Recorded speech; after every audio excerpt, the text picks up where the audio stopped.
नमस्कार सांग मैंने आपण मानू समस्त को मो स्टोरी चैनल स्वागत। चलतु हृदय को छुईला भाया कहानीटे शुणा। छाड़पत्र सबू समस्यार समाधान नुहे। अरे तू या कहीं छुईलु?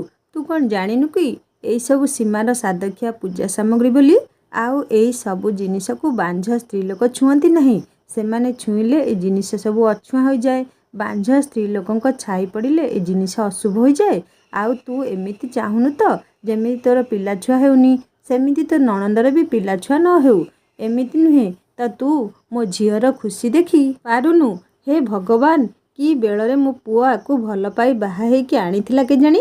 निजे तो आम कूल रखिया छुआटिए देई पारलानी, शेषकु मो झीर भी वंश नाश करने को चली आसिला। हेले माँ मु तो खाली केमिति निज लुहकु रोकी शिल्पा एतिकी ही कहिला। एतिकी परे सीमा कहिला, भाउज तमठारु मोर एया आशा नथिला। तमे तो खुशी हेबा कथा कि मु माँ हेबाकु जाउची, किंतु तमे उल्टा मो शुभ काम को अशुभ करिबारे लागि पड़िछ। सबुबेले तमे कहिबुल कि सीमा मोर भौणी परी, हेले आजी निजर असल रूप देखै देल।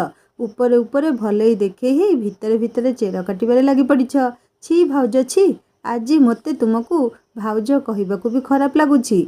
देखिबाकु गले सीमा शिल्पार नणंद थिला, किंतु शिल्पा सीमा को निज भौणी बोली मानुथिला। हेले सीमार कथा ताकू बहुत आघात देला। शिल्पा विकल हो ता स्वामी को अनेला।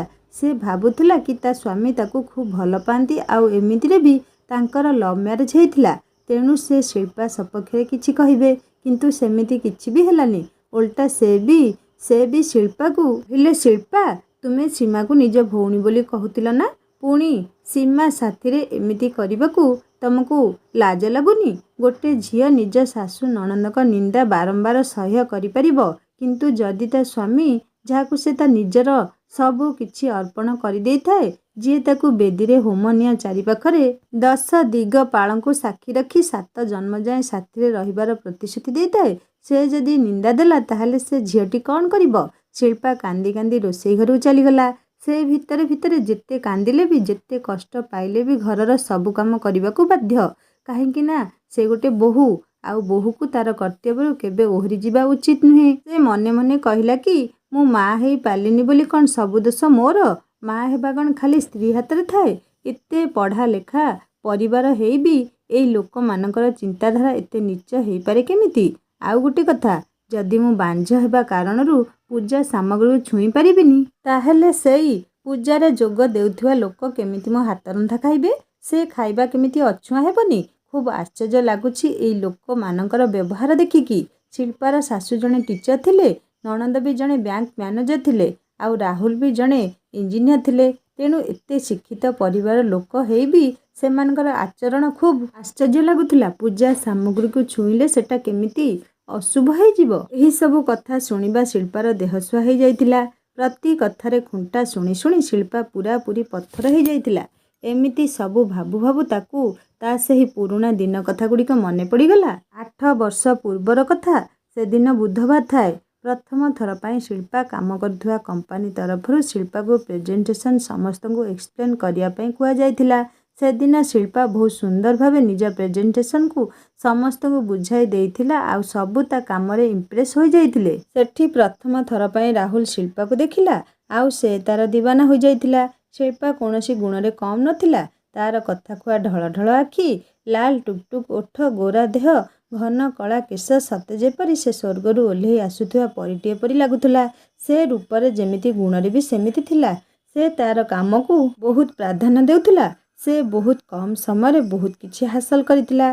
सेही कॉन्ट्रैक्ट डील शिल्पार कंपनी को मिलिथिला। आउ सेही प्रोजेक्ट रे राहुल आउ शिल्पा मिसिकी काम करुथिले। शिल्पार शांत शिष्ट मार्जित व्यवहार राहुल को ता प्रति अधिक आकृष्ट करिथिला।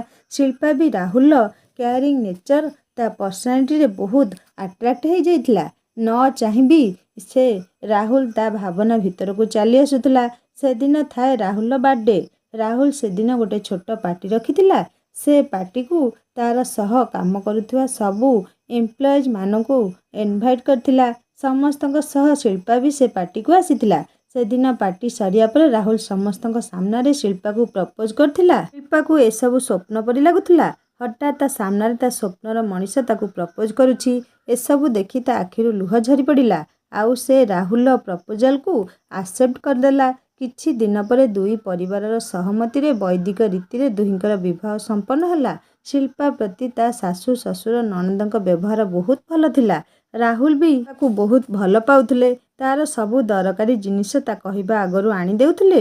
ଦୁହିଁଙ୍କ ବୈବାହିକ ଜୀବନ ବହୁତ ଖୁସିରେ ଚାଲୁଥିଲା। ଶିଳ୍ପା ଏତେ ଭଲ ପାଉଥିବା ସ୍ୱାମୀ, ଏତେ ଭଲ ପରିବାର ପାଇକି ନିଜକୁ ଖୁବ୍ ଭାଗ୍ୟବତୀ ମନେ କରୁଥିଲା। ରାହୁଲ ପ୍ରଥମରୁ ହିଁ ଶିଳ୍ପାକୁ କହିଦେଇଥିଲେ କି ବିବାହର 2 ବର୍ଷ ଯାଏଁ କୌଣସି ବେବି ପ୍ଲାନିଂ କରିବେ ନାହିଁ ବୋଲି। ନିଜ ଜୀବନକୁ ସେ ଉପଭୋଗ କରିବାକୁ ଚାହୁଁଥିଲେ। ସେଥିପାଇଁ 2-3 ବର୍ଷ ଯାଏଁ ପରିବାରରେ କେହି କିଛି କହୁନଥିଲେ। ମାତ୍ର 5 ବର୍ଷ ହେବା ପରେ ଘର ଲୋକ, ପଡ଼ୋଶୀ, ସମ୍ପର୍କୀୟମାନେ ନାନା କଥା କହିବା ଆରମ୍ଭ କରିଦେଇଥିଲେ। ଶାଶୁ ନଣନ୍ଦ ପ୍ରତ୍ୟେକ କଥାରେ ଖୁଣ୍ଟା ଦେଉଥିଲେ। ପ୍ରତି କଥାରେ ତାକୁ ଗାଳି ଦେବା ସହ ତା ବାପା ମାଙ୍କୁ ବି ଶୁଣେଇବାକୁ ଇଚ୍ଛାଉନଥିଲେ। ରାହୁଲ ତ ପ୍ରଥମେ ସେମାନଙ୍କ କଥାକୁ ଅଣଦେଖା କରୁଥିଲେ, କିନ୍ତୁ ଧୀରେ ଧୀରେ ସେ ବି ଶିଳ୍ପା ପ୍ରତି ରୁକ୍ଷ ବ୍ୟବହାର କରିବା ଆରମ୍ଭ କରିଦେଲେ। ଯେହେତୁ ଶିଳ୍ପା ଆଉ ରାହୁଲ ଗୋଟିଏ କମ୍ପାନୀରେ କାମ କରୁଥିଲେ, ସେଥିପାଇଁ ରାହୁଲ ଅଫିସରେ ସମସ୍ତଙ୍କ ସାମ୍ନାରେ ଶିଳ୍ପା ସହ ଭଲରେ କଥାବାର୍ତ୍ତା କରୁଥିଲେ। ମାତ୍ର ଆସିବା ପରେ ସେ ଚୁପଚାପ ରହୁଥିଲେ। କାମ ପଡ଼ିଲେ ଶିଳ୍ପା ସହ କଥା ହେଉଥିଲେ, ନହେଲେ ଅନ୍ୟ ସମୟରେ ତାକୁ ଅଣଦେଖା କରୁଥିଲେ। ତାଙ୍କ ସ୍ୱଭାବରୁ ଲାଗୁଥିଲା କି ତାଙ୍କ ଭିତରେ କୌଣସି ସ୍ୱାମୀ ସ୍ତ୍ରୀ ସମ୍ପର୍କ ନଥିଲା। ଶିଳ୍ପା ସବୁବେଳେ କାନ୍ଦୁଥିଲା, କିନ୍ତୁ ସେ ସବୁ ରାହୁଲ ଉପରେ କିଛି ବି ପ୍ରଭାବ ପକାଉନଥିଲା। ସବୁଦିନ ରାତିରେ ଲୁଚି ଲୁଚି କାନ୍ଦିବା ତାର ଗୋଟେ ଅଭ୍ୟାସ ହୋଇଯାଇଥିଲା। କିନ୍ତୁ ସେ କହିବ ବା କାହାକୁ? ଭଲ ପାଇକି ବିବାହ କରିଛି ଯେତେବେଳେ, ତେଣୁ ସେ ମନର କଥା ମନରେ ମାରି ଚୁପଚାପ ରହିଯାଉଥିଲା। ସେ ଭାବୁଥିଲା ରାହୁଲକୁ ବି ପିଲା ନ ହେବାର ଦୁଃଖ ଥିଲା, ଆଉ ସେ କିଛି ଦିନ ପରେ ବଦଳିଯିବେ। ଏଇ ବିଶ୍ୱାସରେ ସେ ସେଠି ପଡ଼ି ରହିଥିଲା।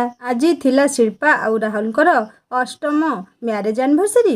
ଶିଳ୍ପା ଭାବିଥିଲା କି ରାହୁଲ ସବୁକିଛି ଭୁଲିଯାଇ ଆଜି ତାକୁ ନିଜ ଆଡ଼ୁ ଶୁଭେଚ୍ଛା ଜଣାଇବେ। ତେଣୁ ଶିଳ୍ପା ଆଜି ଜଲ୍ଦି ଉଠି ମନ୍ଦିର ଯାଇ ରାହୁଲ ପାଇଁ ପୂଜା କରିବା ଆଉ ତାର ଗୋଟେ ଛୁଆ ପାଇଁ ବି ଠାକୁରଙ୍କ ପାଖରେ ପ୍ରାର୍ଥନା କଲା। ଘରକୁ ଆସି ରାହୁଲଙ୍କ ମନପସନ୍ଦ ଜଳଖିଆ ତିଆରି କଲା। ଡାଇନିଂ ଟେବୁଲ ଉପରେ ସବୁ ଖାଇବାକୁ ସୁନ୍ଦର ଭାବେ ସଜେଇ ରଖିଲା। ରାହୁଲ ଆସି ଚୁପଚାପ ଖାଇବା ଖାଇଦେଇ ଅଫିସ ଚାଲିଗଲେ। କିନ୍ତୁ ଶିଳ୍ପା ଦେହ ଖରାପର ବାହାନା କରି ଅଫିସରୁ ଆଜି ଛୁଟି ନେଇଗଲା।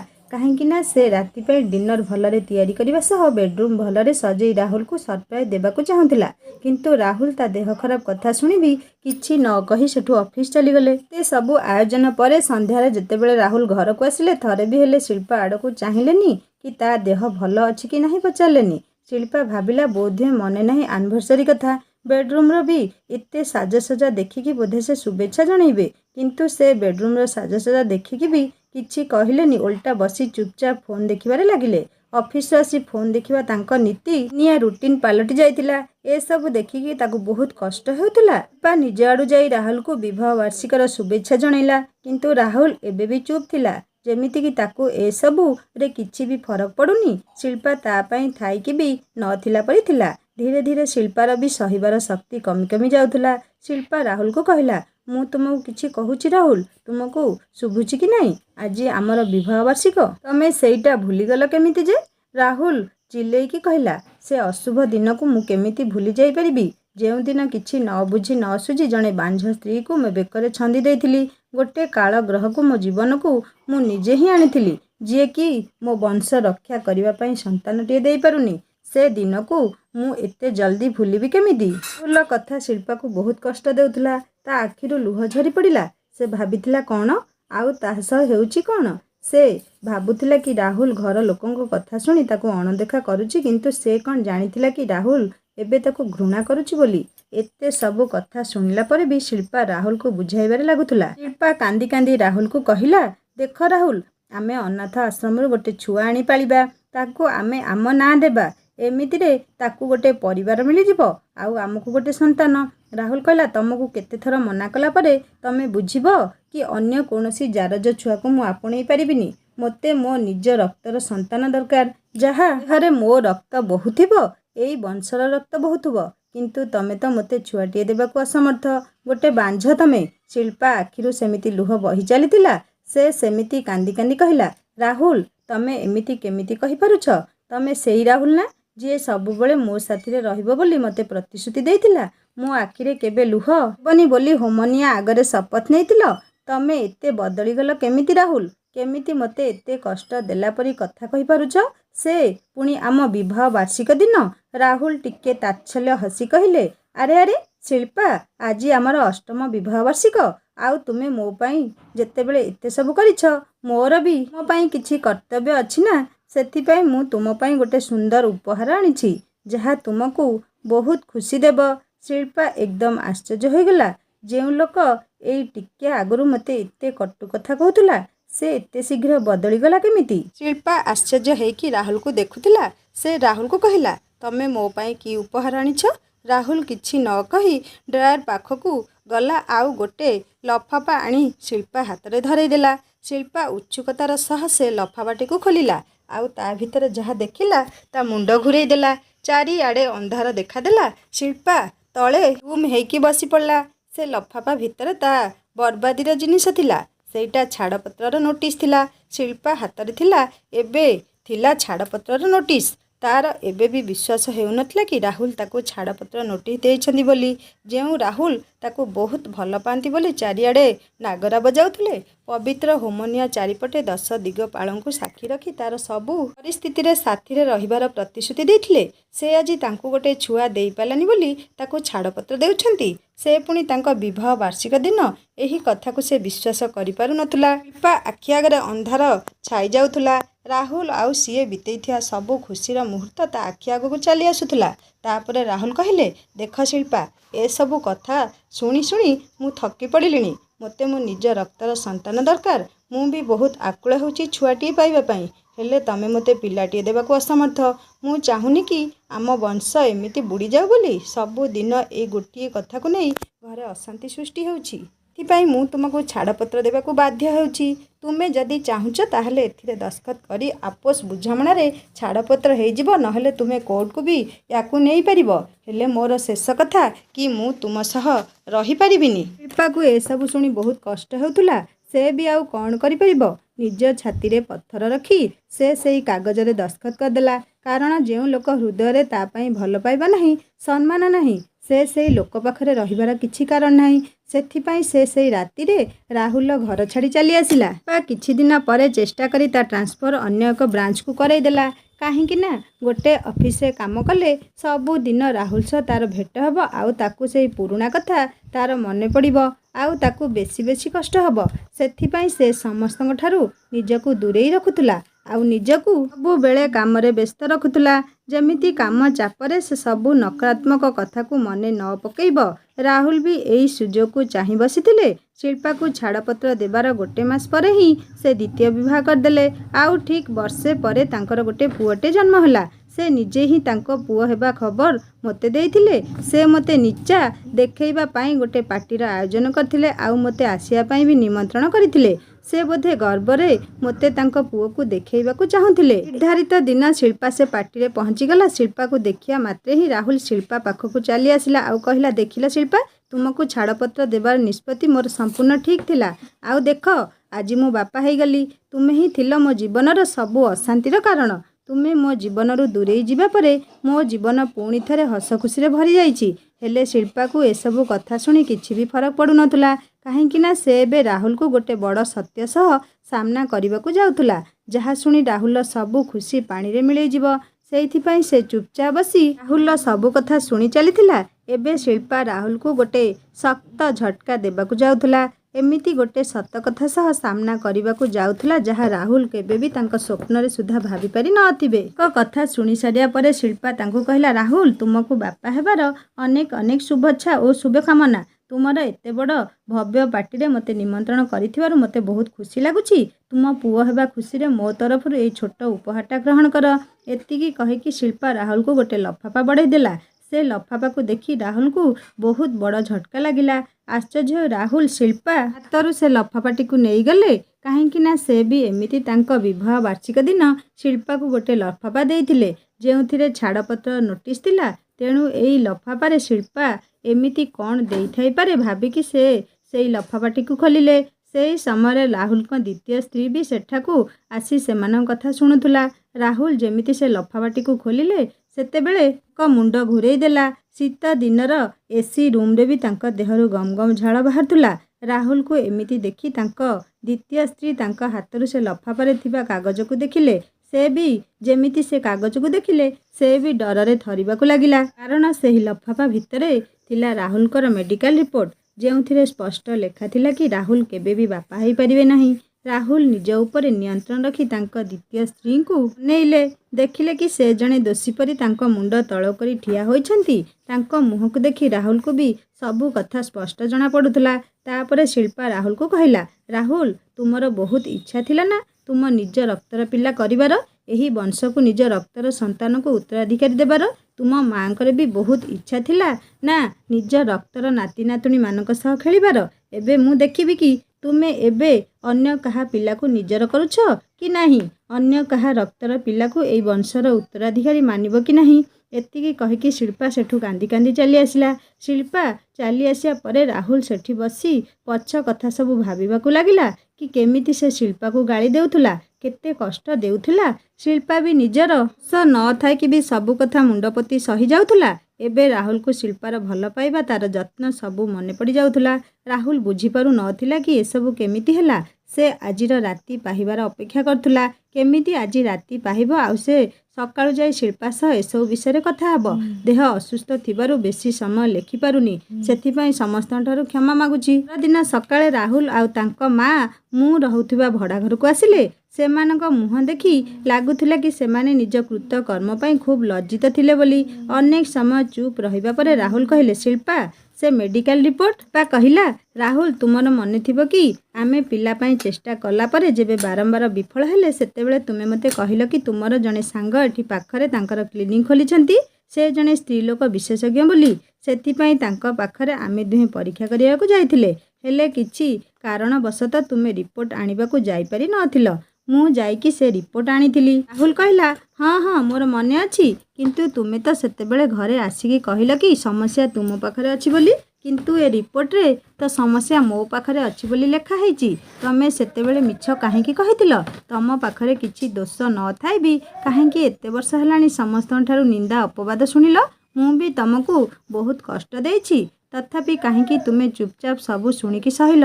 ମୋ ପରିବାର ଲୋକଙ୍କ ଗଞ୍ଜଣା ସହିକି ବି ମୋ ପରିବାର ପ୍ରତି ନିଜ କର୍ତ୍ତବ୍ୟ କରିବାରେ କେବେ ବି ହେଳା କରିନ? କାହିଁକି ଶିଳ୍ପା, କାହିଁକି ଏମିତି କଲ? ଶିଳ୍ପା କହିଲା, କାହିଁକି ନା ମୁଁ ତୁମକୁ ନିଜଠୁ ବି ଅଧିକା ଭଲ ପାଉଥିଲି। ଯଦି ତୁମକୁ ସତ କଥାଟା ଜଣାପଡ଼ି ଯାଇଥାନ୍ତା ତାହେଲେ ତୁମେ ସହିପାରି ନଥାନ୍ତ, ଭିତରେ ଭିତରେ ଭାଙ୍ଗି ପଡ଼ିଥାନ୍ତ। ମୁଁ ତୁମକୁ ଏମିତି କଷ୍ଟ ପାଉଥିବା ଅବସ୍ଥା ଦେଖିପାରିନଥାନ୍ତି। ମୋର କ'ଣ ଅଛି, ମୋର ତ ଏମିତି ନିନ୍ଦା ଅପବାଦ ଶୁଣିବାର ଅଭ୍ୟାସ ହୋଇଯାଇଥିଲା। କିନ୍ତୁ ଗୋଟେ ସତ କଥା କହିବି ରାହୁଲ, ମୁଁ ସମସ୍ତଙ୍କଠାରୁ ନିନ୍ଦା ଅପବାଦ ଶୁଣିବାକୁ ପ୍ରସ୍ତୁତ ଥିଲି। ସମସ୍ତଙ୍କ କଥା ଶୁଣିକି ସବୁ କିଛି ଚୁପଚାପ ସହି ବି ଯାଉଥିଲି। ମାତ୍ର ତୁମ ନୀରବତା, ତୁମ ନିନ୍ଦା ଶୁଣି ମୋତେ ବହୁତ କଷ୍ଟ ହେଉଥିଲା। ଯେଉଁଦିନ ତୁମେ ମୋତେ ଛାଡ଼ପତ୍ର ନୋଟିସ୍ ଦେଲ ସେଦିନ ମୁଁ ଭିତରେ ଭିତରେ ବହୁତ ଭାଙ୍ଗି ପଡ଼ିଥିଲି। ବହୁତ ବାଧିଥିଲା ମୋତେ ତୁମର ସେ ବ୍ୟବହାର। ରାହୁଲ ତାପରେ କହିଲେ, ଯେବେ ମୁଁ ତୁମକୁ ଛାଡ଼ପତ୍ର ନୋଟିସ୍ ଦେଲି ସେତେବେଳେ ତ ତୁମେ ମୋତେ ଏ କଥା ଜଣାଇ ପାରିଥାନ୍ତ, ନହେଲେ କୋର୍ଟରେ ଏହାକୁ ପ୍ରମାଣ କରିପାରିଥାନ୍ତ। ରାହୁଲ କଥା ଶୁଣି ଶିଳ୍ପା ଟିକିଏ ହସିକି କହିଲା, ରାହୁଲ, ସବୁ ଭୁଲ ମୋର ଥିଲା। ତୁମକୁ ମୁଁ ଅନ୍ଧ ପରି ବିଶ୍ୱାସ କରୁଥିଲି। ମୋର ନିଜଠାରୁ ଅଧିକ ଭରସା ଥିଲା ତୁମ ଉପରେ। ମୋର ମୋ ଭଲ ପାଇବା ଉପରେ ଦୃଢ଼ ବିଶ୍ୱାସ ଥିଲା କି ଦୁନିଆ ଯାହା ବି କହୁ ପଛେ, କିନ୍ତୁ ମୋ ରାହୁଲ ମୋତେ କେବେ ବି ଛାଡ଼ି ପାରିବେନି। ତୁମେ ଯେତେବେଳେ ଟିକେ ଟିକେ କଥାରେ ମୋ ଉପରେ ରାଗୁଥିଲ ସେତେବେଳେ ମୋତେ ଲାଗୁଥିଲା କି ପିଲାଟିଏ ପାଇଁ ମୁଁ ଯେମିତି ବିକଳ ହେଉଛି ତୁମେ ବି ସେମିତି ହେଉଛ, ସେଥିପାଇଁ ମୋ ଉପରେ ରାଗୁଛ। ମାତ୍ର ଯେତେବେଳେ ତୁମେ ମୋତେ ଛାଡ଼ପତ୍ର ଦେଲ ସେତେବେଳେ ମୋର ସବୁ ବିଶ୍ୱାସ, ସବୁ ଭରସା ତୁମ ଉପରୁ ତୁଟି ଯାଇଥିଲା। ଯେଉଁଠି ଭଲ ପାଇବା ନାହିଁ ସେଠି କେଉଁ କାରଣ ପାଇଁ ମୁଁ ରହିଥାନ୍ତି? ସେଥିପାଇଁ ମୁଁ ତୁରନ୍ତ ସେ କାଗଜରେ ଦସ୍ତଖତ କରିଦେଇଥିଲି। ତାପରେ ଶିଳ୍ପାର ଶାଶୁ କହିଲେ, ବୋହୂ, ଆମର ବହୁତ ବଡ଼ ଭୁଲ ହେଇଯାଇଛି। ଦୟାକରି ଆମ ସମସ୍ତଙ୍କୁ କ୍ଷମା କରିଦେ ଆଉ ଆମ ସହ ଘରକୁ ଫେରି ଚାଲେ। ପୁରୁଣା କଥା ସବୁ ଭୁଲିଯା। ଆମେ ଆମର ଦୋଷ ମାନୁଛୁ। ଯାହା ସବୁ ହେଇଛି ସେ ସବୁକୁ ତ ଆଉ ବଦଳେଇ ହେବନି। ଏବେ ତୁମେ ନୂଆ ଜୀବନ ଆରମ୍ଭ କର। ରାହୁଲ କହିଲେ, ହଁ ଶିଳ୍ପା, ପଛ କଥା ସବୁ ଭୁଲିଯାଅ। ଏବେ ଆମେ ପୁଣି ଥରେ ନୂଆ ଜୀବନ ଆରମ୍ଭ କରିବା। ଯଦି ପିଲା ନ ହେବ ତାହେଲେ ଅନାଥ ଆଶ୍ରମରୁ ଗୋଟେ ଛୁଆକୁ ନିଜର କରିବା। ହେଲେ ତୁମେ ମୋ ସହ ଫେରି ଚାଲ। ମୁଁ ମୋ ଭୁଲ ବୁଝିପାରୁଛି। ଶିଳ୍ପା କହିଲା, ରାହୁଲ, ଏଠି କ୍ଷମା କରିବାର କୌଣସି କଥା ନାହିଁ। କଥା ଏଠି ମୋ ଆତ୍ମସମ୍ମାନର। ମୁଁ ପୁଣି ଥରେ ଫେରିଯାଇ ତୁମ ସହ ରହିବା ସମ୍ଭବ ନୁହେଁ। ସେ ଘରେ ପୁଣି ଥରେ ପାଦ ରଖିଲେ ପ୍ରତି ମୁହୂର୍ତ୍ତରେ ତୁମେ ଆଉ ତୁମ ପରିବାର ଲୋକ କହିଥିବା କଥା ମୋର ମନେ ପଡ଼ିବ। ସବୁ ନିର୍ଯାତନା ମୋ ଆଗରେ ନାଚି ଉଠିବ। ମୁଁ ଆଉ କେବେ ବି ତୁମ ପରି ଗୋଟେ ସ୍ୱାର୍ଥୀ ଲୋକ ସହ ରହିପାରିବିନି, ଯିଏ ସବୁବେଳେ ନିଜ କଥା ଭାବେ, ଯାହା ପାଇଁ ମୋ ରହିବା ନ ରହିବା କିଛି ଫରକ ପଡ଼େନି। ଆଉ ସେଦିନ ମୁଁ ତୁମକୁ ସେ ରିପୋର୍ଟ ଏଇଥିପାଇଁ ଦେଖେଇଲି କି ତୁମେ ଅନ୍ୟ କାହା ରକ୍ତକୁ ନିଜର କରୁଛ କି ନାହିଁ। ଆଜି ସିନା ପ୍ରମାଣ ହେଇଗଲା କି ଦୋଷ ମୋ ପାଖରେ ନୁହେଁ ତୁମ ପାଖରେ ଅଛି ବୋଲି, ସେଥିପାଇଁ ତୁମେ ମୋତେ ଫେରେଇ ନେବାକୁ ଆସିଛ। ଯଦି ସତରେ ଦୋଷ ମୋ ପାଖରେ ଥାନ୍ତା ତାହେଲେ କ'ଣ ତୁମେ ମୋତେ ଏବେ ଆପଣେଇଥାନ୍ତ? କେବେ ନୁହେଁ। ଆଉ ଏମିତିରେ ଆର ମାସରେ ମୋର ବିବାହ ଅଛି। ମୁଁ ପୁଣି ଥରେ ମୋ ଜୀବନକୁ ନୂଆ କରି ଆରମ୍ଭ କରିବାକୁ ଯାଉଛି। ସେଥିପାଇଁ ମୁଁ ତୁମମାନଙ୍କ ପରି ଧୋକେ ବା ସ୍ୱାର୍ଥପର ଲୋକଙ୍କ ପାଖକୁ ଫେରିବାକୁ ଚାହୁଁନି। ଏବେ ଆପଣମାନେ ଏଠୁ ଯାଇପାରନ୍ତି। ଏହା ଭିତରେ ବିତି ଯାଇଛି 5 ବର୍ଷ। ଶିଳ୍ପା ତାର ଦ୍ୱିତୀୟ ସ୍ୱାମୀ ବିକାଶ ଆଉ ତାର 2 ଯାଆଁଳା ପୁଅ ଝିଅ ଚିକୁ ଆଉ ମିକି ସହ ଖୁସିରେ ରହୁଛି। ବିକାଶ ବି କେବେ ବି ତାର ଅତୀତ ପାଇଁ ତାକୁ କୌଣସି ଆକ୍ଷେପ କରିନାହାନ୍ତି। ଓଲଟା ତାର ଖରାପ ସମୟରେ ତାର ସାଥ ଦେଇ ତାକୁ ଆପଣେଇଛନ୍ତି। ଗୋଟେ ଝିଅ ନିଜ ପରିବାର ଲୋକଙ୍କୁ ଛାଡ଼ି ଅନ୍ୟ ଜଣଙ୍କ ପରିବାରକୁ ନିଜର କରିଥାଏ, ତାଙ୍କ ସେବା ଶୁଶ୍ରୂଷା କରିଥାଏ, ନିଜର ସବୁ ଖୁସି ସବୁ ଇଚ୍ଛାକୁ ତ୍ୟାଗ କରି ନିଜ ପରିବାର ଇଚ୍ଛାକୁ ଆଗେ ଦେଖିଥାଏ। ତଥାପି ଗୋଟେ ଝିଅ ସବୁ କ୍ଷେତ୍ରରେ ବଳି ପଡ଼ିଥାଏ। କେତେବେଳେ ଯୌତୁକ ପାଇଁ ତ ପୁଣି କେତେବେଳେ ପିଲାଟିଏ ଦେଇପାରୁନି ବୋଲି। ଏ ଦୁନିଆରେ ସବୁ ଲୋକ ଖରାପ ନୁହନ୍ତି। ବିକାଶ ପରି ଲୋକ ଆଜି ବି ଅଛନ୍ତି, ଯିଏକି ଅନ୍ୟକୁ ସାହାରା ଦେଇ ଦୁନିଆ ଆଗରେ ନିଜର ପରିଚୟ ଦେଇଛନ୍ତି।